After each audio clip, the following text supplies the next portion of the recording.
بسم اللہ الرحمن الرحیم۔ معزز خواتین حضرات، السلام علیکم ورحمۃ اللہ وبرکاتہ۔ غیر اللہ کی قسم کھانا کیا شرک ہے؟ یہ ہے ہمارے آج کی حدیث کے سبق کا موضوع۔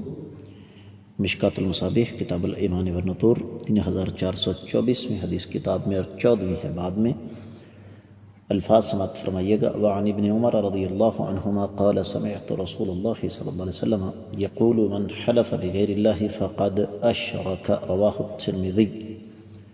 معزز خواتین حضرات، آپ نے سن لیا کہ یہ حدیث سنن ترمذی میں ہے۔ تفصیلی حوالہ آپ کی خدمت میں رکھ رہا ہوں کہ کتاب النذر اور قسم کے احکام و مسائل 8واں باب ہے۔ غیر اللہ کی قسم کھانے کی حرمت 1535ویں حدیث، اور یہ حدیث صرف سنن ترمذی میں ہی نہیں، سنن ترمذی میں تو خیر 1533، 34 اور 35 ہے۔ صحیح مسلم میں 4257، 59، 54 ہے۔ اسی طریقے سے صحیح بخاری میں یہ حدیث 7 مقامات پر موجود ہے: 7401، 2679، 6647، 3836، 6108، 6646، 6648۔ تو حدیث کی سند تمام تر شکوک و شبہات سے بالا تر، کم از کم یہ حسن درجے کی حدیث ہے۔ ترجمہ اس کا یوں بنتا ہے کہ سیدنا عبداللہ بن عمر رضی اللہ تعالیٰ عنہما سے روایت ہے کہ میں نے آقا علیہ السلام کو فرماتے ہوئے سنا کہ جس نے اللہ کے علاوہ کسی کی قسم اٹھائی اس نے شرک کیا۔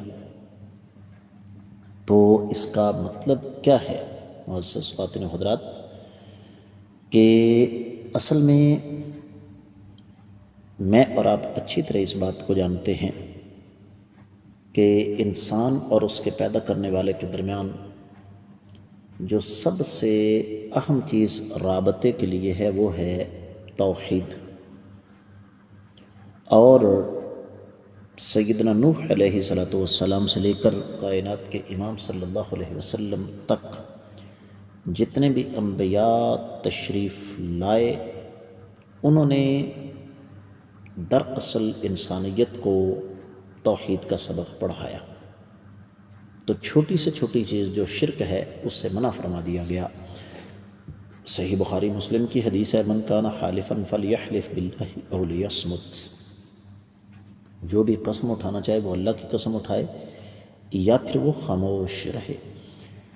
تو اس سے پتہ یہ چلتا ہے کہ غیر اللہ کی قسم کھانا شرک ہے۔ امید ہے کہ آپ کو سمجھ آ گئی ہوگی۔ اس کے ساتھ ہی آج کے سبق سے اجازت دیجیے۔ السلام علیکم ورحمۃ اللہ وبرکاتہ۔